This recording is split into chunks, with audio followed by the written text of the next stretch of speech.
TK. Shivakumar ಅವರ ನೇತೃತ್ವದಲ್ಲಿ ಎಲ್.ಆರ್. ಶಿವರಾಮೇಗೌಡರು ಕೂಡ ಕಾಂಗ್ರೆಸ್ನ ಸೇರ್ಪಡೆ ಆಗಿದ್ದಾರೆ ಅನ್ನೋದ್ರ ಡೀಟೇಲ್ಸ್ ವಿಜುವಲ್ಸ್ ಅನ್ನು ಗಮನಿಸ್ತಾ ಇದ್ದೀರಾ.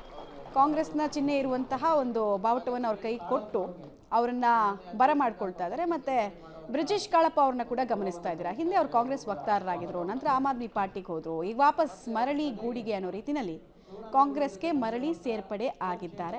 ಎಲ್.ಆರ್. ಶಿವರಾಮೇಗೌಡರು ಮಾಜಿ ಸಂಸದರು ಕೂಡ ಹೌದು. ಸದ್ಯಕ್ಕೆ ಒಂದಷ್ಟು ಜನರನ್ನ ಇವತ್ತು ಪಕ್ಷಕ್ಕೆ ಬರಮಾಡಿಕೊಳ್ಳುವಂತಹ ಕೆಲಸವನ್ನ ಕಾಂಗ್ರೆಸ್ನ ವತಿಯಿಂದ ಡಿ.ಕೆ. ಶಿವಕುಮಾರ್ ಅವರು ಮಾಡ್ತಿದ್ದಾರೆ. ಮತ್ತೆ ಈ ಥರದ್ದು ಪಕ್ಷಕ್ಕೆ ತುಂಬಾ ಜನರನ್ನ ನಾವು ಈ ವರ್ಷದಲ್ಲಿ ಬರಮಾಡ್ಕೊಳ್ತೀವಿ ಅಂತ ಹೇಳ್ತಾರೆ. ನೋಡಿ, ಬಂತು ನೋಡಿ, ಕಾಂಗ್ರೆಸ್ ಬಾವುಟವನ್ನು ಸಾಂಪ್ರದಾಯಿಕವಾಗಿ ಕೊಟ್ಟು ಅವರನ್ನ ವೆಲ್ಕಮ್ ಮಾಡ್ಕೊಳ್ಳೋದು ಒಂದು ಪ್ರಕ್ರಿಯೆ ಆಗುತ್ತೆ. ಈ 2025 ಇದೆಲ್ಲ ಕಾಂಗ್ರೆಸ್ ಪಾಲಿಗೆ ತುಂಬಾ ಕ್ರೂಷಿಯಲ್ ಇಯರ್ ಸಂಘಟನಾ ವಿಚಾರದಲ್ಲಿ.